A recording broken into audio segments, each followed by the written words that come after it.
রাশিয়ার president Vladimir Putin জানিয়েছেন, ইউক্রেনকে ঘিরে রাশিয়ার সংঘাত শেষের দিকে এগোচ্ছে বলে তিনি মনে করেন। দ্বিতীয় বিশ্বযুদ্ধে সোভিয়েত ইউনিয়নের বিজয় দিবস উপলক্ষে মস্কোয় আয়োজিত সীমিত পরিসরের সামরিক কুচকাওয়াজের পর সাংবাদিকদের সঙ্গে আলাপকালে তিনি এ মন্তব্য করেন। খবর বিবিসির। ইউক্রেনের চলমান যুদ্ধকে রাশিয়া যেভাবে বিশেষ সামরিক অভিযান হিসেবে বর্ণনা করে সে প্রসঙ্গ টেনে পুতিন বলেন, আমার মনে হয় বিষয়টি শেষের দিকে যাচ্ছে।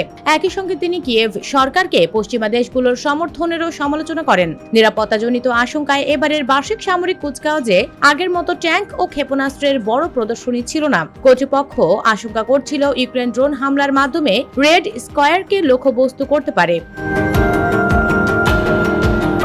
তবে যুক্তরাষ্ট্রের প্রেসিডেন্ট ডোনাল্ড ট্রাম্পের মধ্যস্থতায় মস্কো ও কিয়েভের মধ্যে শেষ মুহূর্তে হওয়া যুদ্ধবিরতির কারণে সম্ভাব্য হামলার ঝুঁকি কমে যায় এবং কুচকাওয়াজ কোনো অপ্রীতিকর ঘটনা ছাড়াই সম্পন্ন হয়। এর কয়েক ঘন্টা আগেই বিজয় দিবসের ভাষণে পুতিন ইউক্রেন যুদ্ধকে ন্যায্য বলে উল্লেখ করেন।